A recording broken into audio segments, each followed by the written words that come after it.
And who am I? That's not a secret I'll never tell. You know you love me. XOXO. Gossip Girl. What's up? We got Gossip Girl, Season 3, Episode 1, The Reversals of Fortune.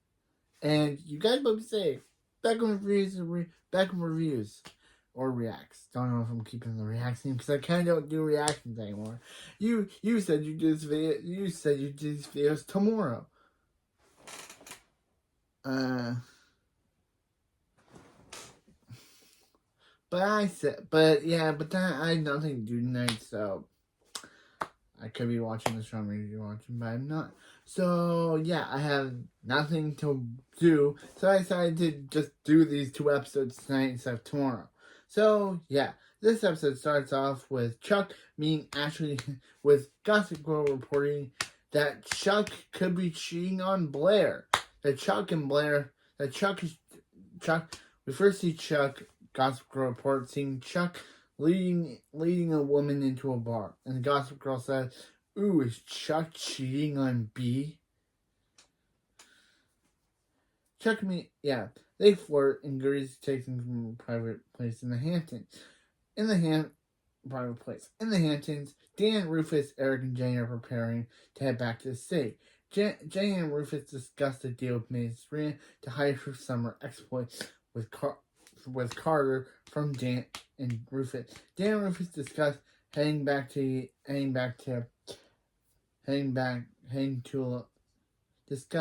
to life on the Upper East Side in New York. Dan arrives back via helicopter with a brunette.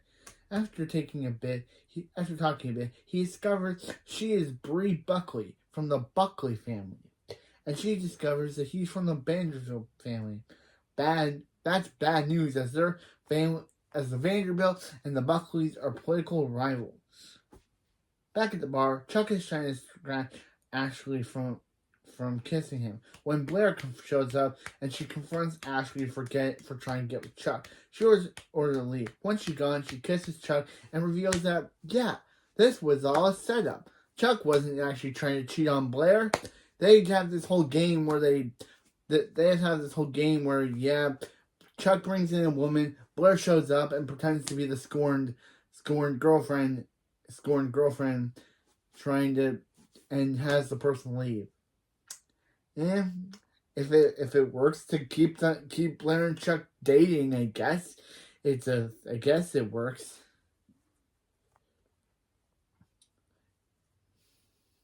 At the Vanderwoodens, Rufus delegates bedroom assignments for the penthouse, and Dan adds that he'll be still living at the loft in Brooklyn.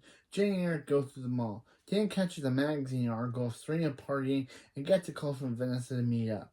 He tells her that he has to reschedule when he sees Serena arrive home with a huge paparazzi phone. At the coffee shop, Dan tells new friend Scott that Dan can't hang out with them. Remember Scott?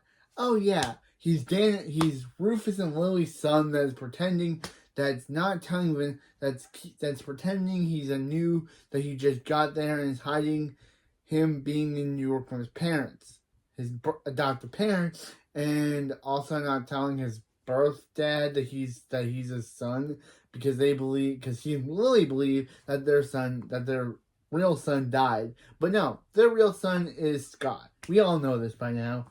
And yeah, I'm surprised that he's keeping his parentage. I'm surprised that Scott is keeping his Lily and Rufus being his parents a secret from Vanessa. The next day at the Vanderwoodens, Dan and Jane are impressed with the breakfast Lily had prepared for him. Rufus mentions that he used the emergency money she left and got them a ticket. Yeah, Lily is gone for the first 3 episodes of the season because her actress, Kelly Rutherford, was pregnant. So they had to basically say, and she was giving birth at the time of filming the show. So she's gone for the first 3 episodes. and they have to explain her away by saying, "Oh, she's just with Cece somewhere off screen," to explain why Lily isn't in the season for the first 3 episodes. Of course, she comes back in the 4th episode, but for the first 3 episodes, no Lily. That's why they say Lily had prepared for them. And that's why Rufus says he mentioned that they didn't have to use the emergency money she's left. And she got them tickets to the Vanderbilt annual polo match for the next day. Serena emerges from her room to leave, but Dan follows and asks what happened that summer. She stalls and talks around it until he shows her the photo of her party. She then leaves to go shop with Blair. Elsewhere, Chuck vents to Nate that he can't find a new hotel to buy, so he can quit letting Bart's shadow. He asks if Nate has heard from his family since he skipped on the internship, but he says no, despite the polo match being the next day. Chuck suggests he call Bree to bring a message to them, but doesn't think that's a good idea. However, Chuck keeps encouraging him to do it if his family isn't talking to him anyway. While shopping, Blair explains to Serena about their game with Chuck, about how he flirts with a woman they decide on what woman he flirts with. Then she enters as the scorned girlfriend before anything happens and humiliates the girl that they chose. Back with Chuck, Chuck explains the game, and Nate advises him to make sure Blair is playing the game for herself too, and not to placate Chuck. Back with Blair and Serena tells Blair to end the game, to stop playing games with Chuck, and risk actually being cheated on. Again, Serena's advice is terrible. Why don't anyone realize that Serena gives Blair advice and Blair immediately does not follow it? Of course she's not going to end the game, Serena. She's going to continue doing it. They keep giving Serena to give Blair helpful advice. But what does Blair do? She never takes the advice. We know this by now, that Blair Waldorf never takes Serena's advice. And just like when Serena told Blair to be herself in front of Catherine, Blair didn't be herself last season, but she lied to Serena saying that she was herself. See, Blair never takes Serena's advice. Why is Blair just thinks Serena gives advice, Blair pretends to hear it, and then basically hears Serena say it, and then basically ignores it and doesn't even do anything about it.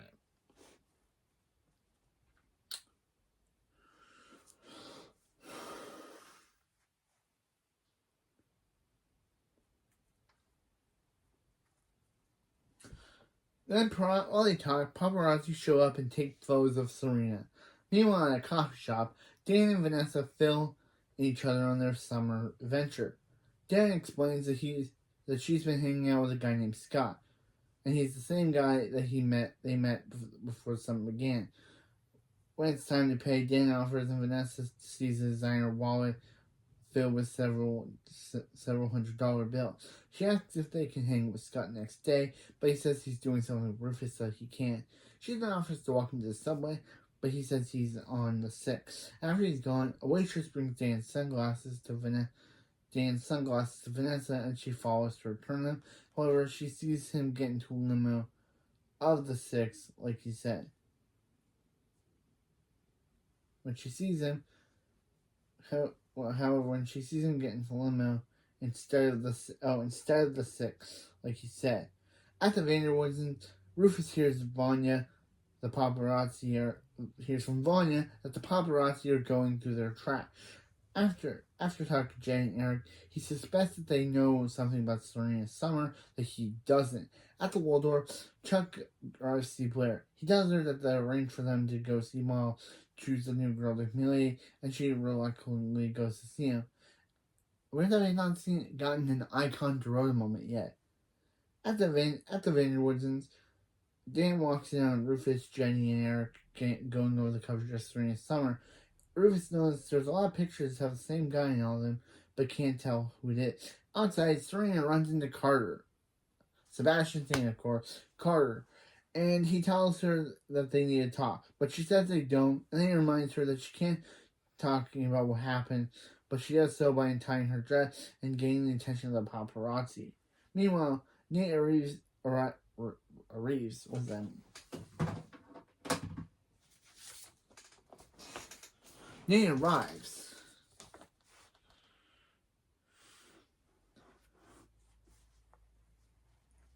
Nate receives a card from his family to welcome him back to the family, and attach a note reminding him that fall leadership begins next week. He calls Chuck to tell them that he knows he's gonna break off from them once and for all. At the coffee shop, Vanessa vents to Scott about Dan lying to her. Scott suggests that Vanessa call Rufus. Of course he suggests that. Of course Scott suggests to Vanessa to call his father.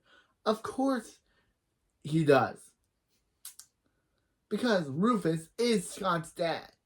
And he's also Dan's dad. But they don't know that Scott is his son. Scott suggests that Vanessa call Rufus and invite herself to the polo match. Then takes Dan aside and tells him how she feels about about his lie. At the modeling agency, Blair finds fault with every girl that walks by. She asks if he's okay. Chuck asks if she's okay. And she admits that she isn't sure she wants to play the game anymore. He tells her that he wants her to be happy and agrees to stop the game. At the law, Eric admits to Jenny that Cece, that lying manipulative grandma stalker, isn't doing well, and the longer Lily's gone, the more he's worried that her treatments aren't working. They wonder what's happened to Serena over the summer. At the Vanderwoodens, Serena arrives home to find Rufus and Dan knowing about her summer. She promises not to go off the rail, and he says that the polo match society asks her to throw the fourth ball at the match. She agrees, and he goes to call them back. When he's gone, Dan asks about the guy in the picture. She admits it was Carter and explains they traveled together at the beginning of summer, but he's now stalking her. After explaining, she begs Dan to keep Carter away from her at all costs. When he goes to her room, she calls Blair to get her help. Meanwhile, Scott calls his mom while looking at his birth certificate and tells her that the next day will be the day he can do what he went there for. Tell Rufus that he's his son? I guess. I guess he went there to finally tell Rufus and Lily that, yeah, that he's their son and that his parents lied to them about their son being dead. At the polo match, Jenny is excited about having an engraved card. Danny arrives with Bree and introduces her to his grandfather. He also returns the keys to the car. Meanwhile, Blair and Chuck are having a boring time. They see a girl who'll be a great score for their game, but then remember they aren't playing anymore. Vanessa and Scott also arrive, and he encourages her to talk to Dan while he goes and gets drinks. She does, but they don't talk long before Dan is scored away by Blair. At the bar, Scott nervously introduces himself to Rufus. He explains he's a big fan of Lincoln Hawk. Meanwhile, Dan and Blair have Carter present a restraining order. Blair have Carter or restraining order against the ladder for Blair. For Serena? Or for Blair? She says that it's been a long time. Oh, it's for Blair. It says that Dan have Carter present a restraining order against the ladder for Blair. Blair says that for the time being, she'll be with Serena and he will have to stay away from both of them. Serena comes over and asks what's going on. And Carter says her friends are trying to throw him out. He threatens to tell them the truth of what's going on with them, which catches Serena off guard. Before she can reply, she is taken to throw in the first ball. Blair then sees Chuck introduce himself to a girl they saw earlier. Elsewhere, Chuck and Rufus talk about his music. Scott and Rufus talk about his music. They all see Serena enter the court, but instead of throwing the ball, she runs away on the horse. However, she is followed by Carter, who is also on a horse. What is this, a South Park episode? Remember when Butters was trying to win the Mexican game and Cartman was running after him trying to beat him up? Remember that? Remember that episode where they were playing Mexican and Cartman was trying to make sure Butters didn't win? Remember that?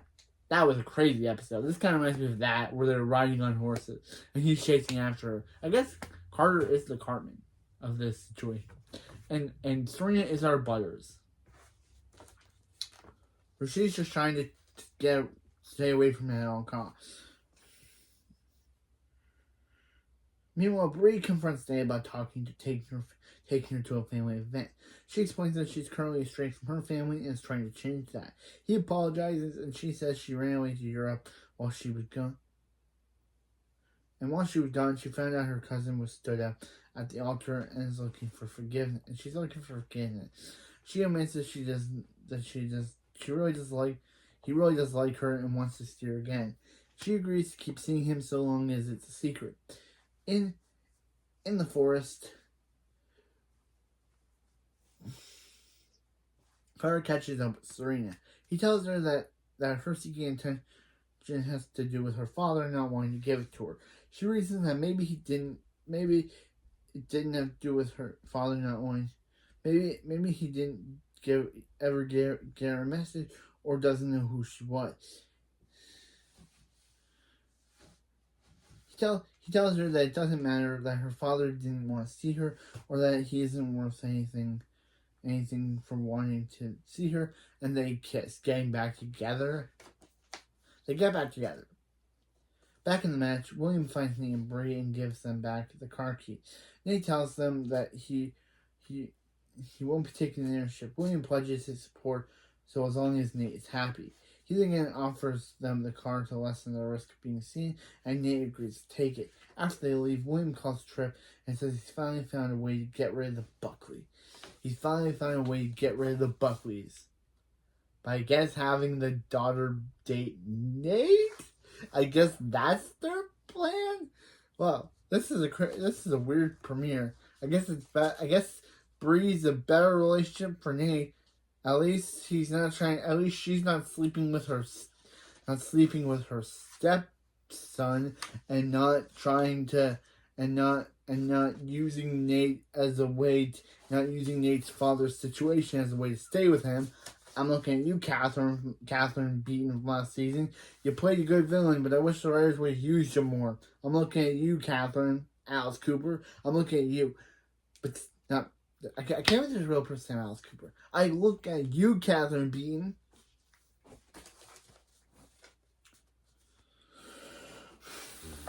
Meanwhile, Blair can't find Chuck anywhere and asks the security member if she's seen Chuck. He explains to him leave and that another woman left around the same time. Elsewhere, Vanessa confronts Dan. He asks her to stop making him feel guilty about his new lifestyle, and she tells him to be himself and not become a stuck-up member of the Upper East Side.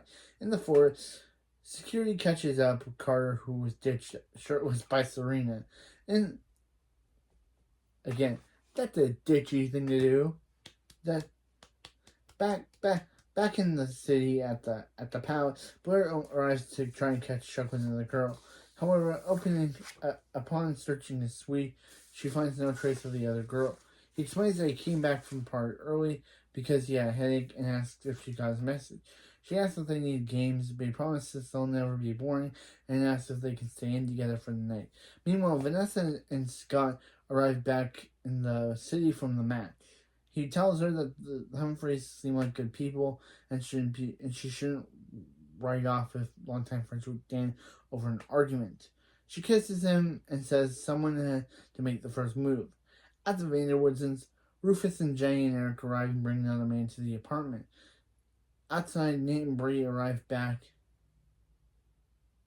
in the city and start kissing in the car. At the palace, Chuck and Blair roleplay. In the car, Serena calls a disabled number and leaves a message for someone promising to not stop trying to get their attention no matter what.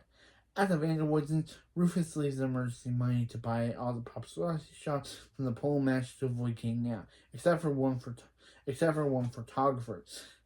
Unbeknownst to him, Serena meets with that photographer to make sure that he can have the photos run wherever her father can't avoid them. Ooh, to end the episode. So Blair and Chuck are dating, and they kind of don't want to be boring. Nate's dating Nate's dating a girl that whose family has a rivalry with his. Vanessa was mad at Dan because she kind of was like, she doesn't want him to lie to her, and he also doesn't want to become stuck up. She doesn't want him to lose who he was and become another stuck up Upper East Sider. Scott and Vanessa kind of had a romance thing.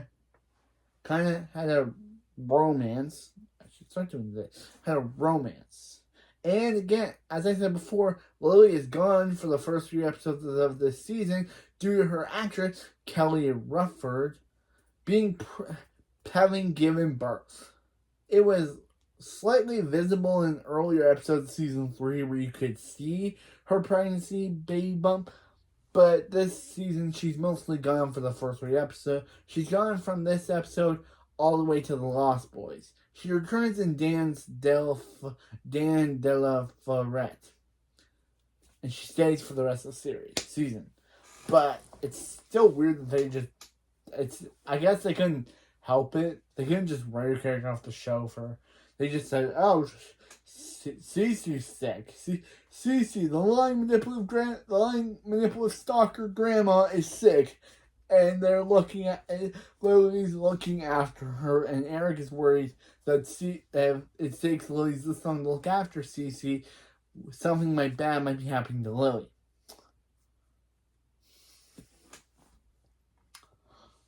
But anyway, yeah. So that was season 3's premiere. Really good. I know I didn't say I'd do it until tomorrow, but wow. I'm glad I didn't. Wait. What a good premiere. Also, I chose Chuck and Blair kissing for this one, for the season. Last season, first one was Serena's, last one was Nate and Catherine, and now this one is Blair and Chuck because it refers to the title of the episode. Their reversal of Fortune. Their reversal of Fortune. So anyway, and I couldn't choose anyone else.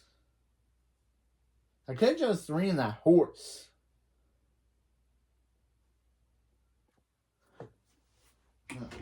That's it for this video, and I'll see you next time for season 3, episode 2, The Freshman. You know you love me. XOXO, Gossip Girl. Gossip Girl me. I'm following you guys to college. Yeah, that's what Gossip Girl definitely would say.